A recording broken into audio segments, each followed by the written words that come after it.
Adeus Financiamento, episódio 24, o que significa que são 2 anos investindo publicamente para a honra e glória do Senhor, que Ele continue me capacitando e me instruindo para que seja um hábito que nunca falte na minha vida, na vida da minha família, que no médio e longo prazo com certeza eu vou estar colhendo os frutos. E aí, coincidência ou não, calhou desses 2 anos aí, desse marco, eu ter atingido um valor muito relevante de patrimônio, parece até que foi combinado, a gente chegou aí na casa dos 30k investidos e isso é muito bacana, é muito gratificante. O efeito dos juros compostos está começando a fazer cada vez mais sentido, que a gente vai atingindo esses marcos num período cada vez menor de tempo. Por exemplo, eu demorei muito mais para juntar os primeiros 5 mil e depois chegar nos 10 mil já foi um pouco mais rápido, chegar nos 15 já foi mais rápido que chegar nos 10 e assim, é o efeito bola de neve. Então fica comigo para você ver como que foram os aportes desse mês com que eu fiz com o meu salário de março e teve muita movimentação bacana aí na carteira. E aí, pegando um gancho do que eu já falei na introdução, é aquilo, né? Não é porque eu cheguei no valor investido de 30k que o meu patrimônio ele está necessariamente valendo isso. Muito porque eu sou uma pessoa que gosta de arriscar e aí muito do meu patrimônio está investido no ETF que replica o Bitcoin, que é o Coin11, são os meus investimentos regulares aí, e o Bitcoin está numa queda muito acentuada, não é de agora, ele está passando por esse ciclo de queda, então assim, não é porque eu estou com 30k que eu tirei do meu bolso para investir que necessariamente está valendo isso à minha carteira. Esse também é o risco da renda variável, então é por isso que eu gosto sempre de reforçar que isso não é uma recomendação. Não é porque eu invisto desse jeito que você tem que fazer um copia e cola, tem que fazer o que faz sentido para a sua estratégia e para o seu objetivo de vida, o que você quer com os investimentos. Tem gente que é um pouco mais conservador e fica mais na renda fixa, em ativos mais seguros. Eu sou um pouco mais arrojado, porque eu quero chegar logo na minha renda passiva de R$ 1.000 o quanto antes para conseguir lidar melhor com financiamento, enfim, tudo que eu já expliquei no começo. Aliás, eu vou deixar aqui no card o primeiro vídeo daqui do canal que eu explico o propósito que eu estou fazendo, do porquê que eu estou investindo e compartilhando isso também, o propósito, digamos assim. É um vídeo bem bacana, acho que ele envelheceu bem. Mas vamos ao que interessa, vamos às movimentações da carteira. Em breve eu vou mostrar para vocês também um overview e vocês vão ver na prática como é que está essa diferença do valor aplicado para o valor que está valendo hoje. Então eu vou começar falando de algo que não foi um aporte de valor necessariamente, foi um movimento interno dentro da minha própria carteira. Por quê? Eu me desfiz de 2 ativos. O primeiro deles, e graças a Deus eu estava já contando os dias para isso poder acontecer logo, foi o Fiagro que eu tinha da XP, o XPCA11. Ele já estava há um bom tempinho aqui na minha carteira, quando eu não tinha ainda muito conhecimento sobre Fiagros e tudo mais. Eu acabei identificando, né, na minha cabeça de que era um fundo seguro por ser da XP. Na época eu tinha muita admiração por essa empresa, por essa corretora, enfim, todo o conglomerado que a XP se tornou. Mas de uns tempos para cá eu vim vendo umas notícias que não me agradavam em nada em relação a como que os profissionais da XP se relacionavam com os seus clientes. Então eu peguei um pouco de asco, sabe? Então tudo que eu tinha da XP eu me desfiz, inclusive a corretora Rico, que era por onde eu investia. Os primeiros prints de ordem daqui do canal são da corretora Rico. Então eu já transferi os meus ativos para outra corretora, me desfiz de alguns ativos e aí o MXRF11, que é também do grupo da XP, e o que estava ainda, né, eu empurrando com a barriga, era o XPCA, porque ele era um Fiagro que estava desvalorizando muito, e aí nos últimos tempos ele foi realmente ficando um pouco mais valorizado, e aí quando ele atingiu ali um pouco acima só do meu preço médio, se eu não me engano foi, sei lá, 2 centavos, 3, pouquíssima coisa, eu já vendi logo, me desfiz, porque eu não queria também sair no prejuízo, e ao mesmo tempo eu queria me desfazer, então eu esperei esse tempo, e graças a Deus eu me desfiz. E aí, com o que eu tive de retorno dessa venda, eu acabei comprando Snell 11. Por quê? Como foi logo no começo do mês, se eu tivesse comprado essas cotas do Snell 11, que é o meu fundo imobiliário de placas solares, eu iria receber dividendos ainda no mês. Então, eu fiz esse movimento para conseguir até dar uma turbinada nos que eu ia receber de renda passiva. E aí o outro ativo que eu me desfiz foi uma ação de telecomunicações que compõe ali o setor Best, né, do nosso querido aí Luiz Barsi, um cara com CPF, eu acho que o mais conhecido da Bolsa de Valores, o cara ganha aí milhões por dia de tanto que ele tem investido só em ações. E aí esse BEST é justamente isso, né? Cada letra significa uma coisa. B de bancos, E de energia, aí tem dois S's, né? Uma licença poética. Um S é para saneamento, o outro é para seguros e o T é de telecomunicações. E aí eu identifiquei que essa empresa, a Unifique, ela era a empresa que estava num potencial de crescimento, inclusive ela valorizou muito desde que eu comprei. E aí eu acabei escolhendo ela para compor ali o setor BEST na minha carteira, o T de telecomunicações seria a Unifique. Só que aí a gente vem passando por uns avanços tecnológicos tão bizarros, para não falar outra coisa, né? Tá tudo cada vez tão mais rápido que eu tenho minhas dúvidas se a gente, num longo prazo, né? Vamos colocar assim, a gente vai realmente depender dessas operadoras, se a gente não vai poder, de repente, ter um sinal via satélite, sabe? Então, assim, eu sei que isso ainda vai demorar muito tempo, mas eu quis me desfazer dessa empresa muito por conta do quanto que ela valorizou e também pensando que, num futuro, eu acredito que sejam empresas que não vão ser tão fortes mais. Então, eu acabei me desfazendo dessa posição da minha carteira e com o que eu recebi de valor, eu comprei BB Seguridade, que seguros é algo que eu acho que vai permanecer aí, independente de qualquer coisa. Então, tá aqui o print do lado dessa movimentação de compra e venda que eu fiz na minha carteira. Sem eu ter tirado nada do meu bolso, eu já dei uma movimentada só vendendo esses ativos, me desfazendo deles e aumentando a minha posição em outros que eu já tinha aqui na minha carteira. Um outro marco bacana desses 2 anos investido publicamente que eu consegui a partir desse mês de março foi de aumentar em R$ 300 os meus aportes. Então, eu deixo de investir R$ 1.000 por mês e passo a investir 1.300 todos os meses também, graças ao meu bom Deus, que continue assim e aumentando cada vez mais para atingir logo esse meu objetivo, esse meu resultado. Então, para começar, em vez de eu estar investindo todos os meses R$ 200 na reserva de emergência, agora eu vou passar a investir R$ 300 todos os meses. Então já está aqui o print do lado da minha compra aí da composição da reserva de emergência, aumentando também a cada dia, a cada mês, né, melhor dizendo, a cada dia também, né, porque está no CDB que rende diariamente. E aí com o restante, com os R$ 1.000 que sobrou, o que que eu fiz? Eu comprei de novo uma batelada de Coin 11, comprei 20 cotas do ETF.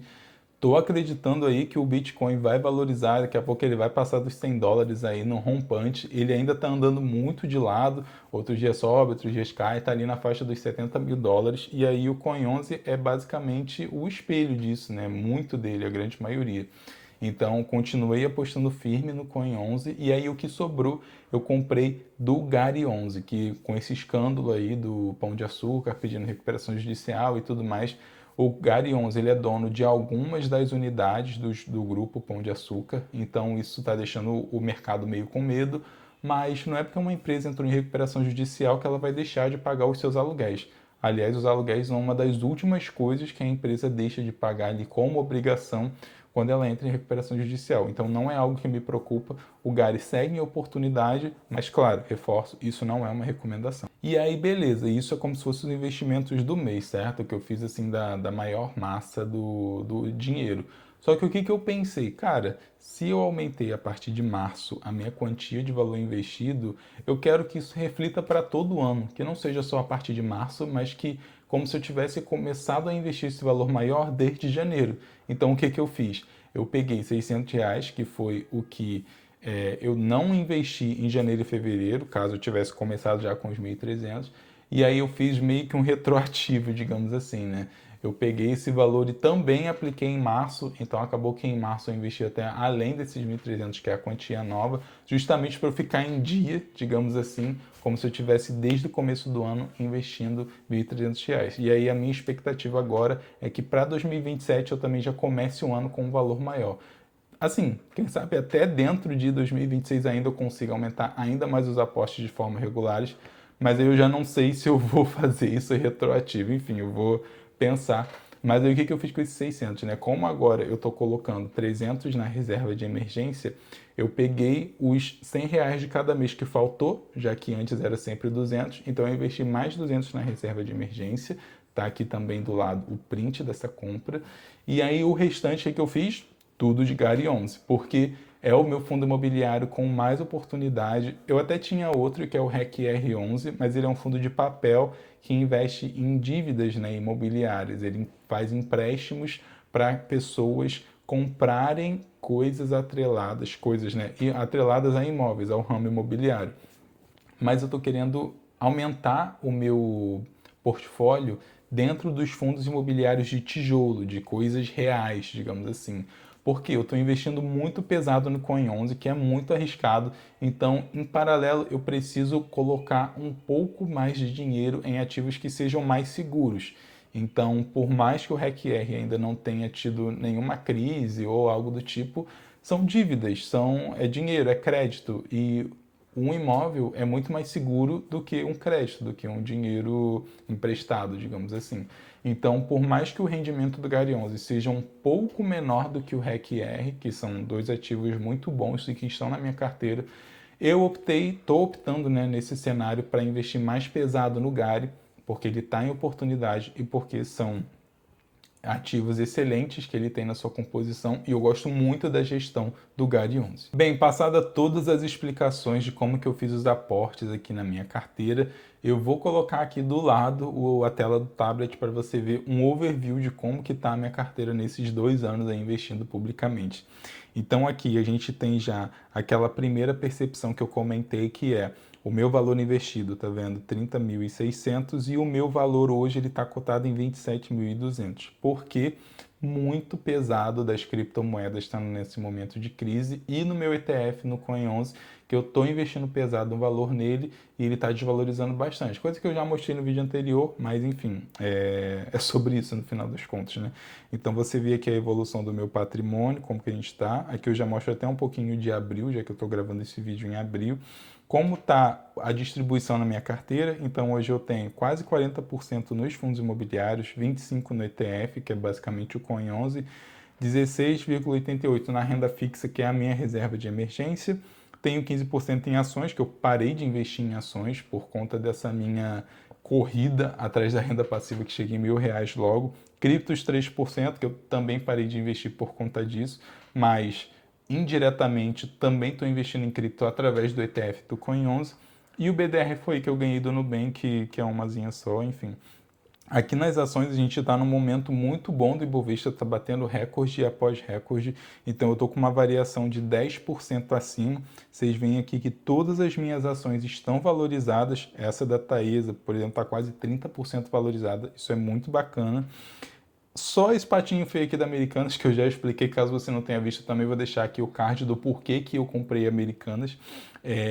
Tá aqui também, um dia eu vou me desfazer, não estou com pressa, não é um valor muito relevante, mas enfim, é o único patinho feio aqui da minha carteira de ações. Quando a gente vem para fundos imobiliários, eu estou com uma leve variação de quase 0,5%, né, bem dizer. Aqui nos fundos imobiliários eu também estou com valorização em todos, exceto nesses dois que eu comentei que a gente estava em oportunidade, que é o Gary 11 e o REC-R 11. Muito provavelmente, se assim continuar no mês de abril, com o salário de abril, eu vou continuar investindo pesado no Gary 11. Aqui nas criptos é aquilo, né? Ó, variação de menos 13%, muito puxado pelo preço do Bitcoin. Como eu queria estar comprando Bitcoin a esses preços, mas eu tenho que olhar para o meu objetivo, que é o que mais faz sentido, para mim, né, no caso, no meu cenário. E aqui os ETFs é aqui tem a porradona, né? Você vê, olha a variação negativa, quase 37%. Isso aí pode apavorar muita gente, mas eu estou muito convicto de que esse cenário vai se reverter. Você vê que o meu preço médio está R$ 72,00 e hoje ele está cotado a 45. Então é aquilo, quanto mais eu compro também, mais eu baixo meu preço médio. E meu amigo, quando esse ativo valorizar, eu vou estar ganhando muito dinheiro. Já estou ganhando por causa dos dividendos mensais, né? E quando eu começar a vender ele em parcelas, também vou tirar um lucro aí absurdo, pois eu acredito que o Bitcoin vai se levantar um dia. E aqui o meu valor da reserva de emergência, o quanto que está hoje, 4.600. Já estamos aí aos pouquinhos aumentando, você vê, né? Tem aplicado 4.300 e de rendimento eu ganhei 300. Não é lá aquelas coisas, porque é um CDB a 100% do CDI, mas a reserva de emergência não é para isso. É para você ter um dinheiro ali seguro que você pode resgatar a qualquer momento. Então, quando a gente volta aqui para cima, eu vou mostrar os meus proventos, o que se somou a esse dinheiro que eu já expliquei para vocês que eu tirei do meu bolso para investir, Quando a gente olha aqui para março, quanto que eu ganhei? R$ 252,13. O Coin 11 liderando aqui, com quase metade vindo só dele. Aí depois vem o Vegiro, o RZTR. Esse mês eu tive pagamento de Banco do Brasil, então por isso que deu também um valorzinho acima. Aqui para abril já está provisionado 198, sendo que ainda tem mais ativos para cair. Mas então esse que foi o quanto que eu recebi de dividendos de março também contribui bastante, né? Ou seja, eu estou mensalmente também, além do que sai do meu bolso, o que vem de dividendos, que eu consigo comprar ainda mais ativos. Eu vou ficando por aqui, espero que você tenha curtido, espero que você também tenha começado a investir logo. 2026, a gente já está em abril, né? Eu estou gravando esse vídeo, se você ainda não começou, dá tempo, sempre dá tempo. Você que está investindo hoje, você vai ser um dos pioneiros, cara, porque a maioria dos brasileiros não investem e você tem que garantir de alguma forma o seu sustento, porque se você depender do INSS para se aposentar, ou se você acha que você vai ter que se matar de trabalhar até, sei lá, você tem um monte de cabelo branco aí, cara, não faz isso. Cuida da sua saúde, poupa um pouco do seu recurso, investe ele para que o dinheiro trabalhe para você. Você não merece, você não foi criado, nascido para poder se matar de trabalhar. Valorize o seu tempo, valorize as pessoas que você ama, as pessoas que te amam e comece a separar parte do seu recurso para conseguir fazer com que ele um dia trabalhe para você e você trabalhe por opção. Você faça o que você quiser com o seu tempo, que você não tenha ali uma obrigação a cumprir para conseguir se sustentar. Esse que é o grande propósito no final do dia. Eu espero que você tenha curtido. Se você quiser continuar me acompanhando nessa jornada aí em rumo do adeus financiamento, que um dia eu vou conseguir quitar isso logo e meus investimentos eles vão continuar. Me acompanhe aqui nesse canal. Se fez sentido para você, curte esse vídeo, compartilha com os seus pares. Fique com Deus. Um grande beijo, um grande abraço e até a próxima.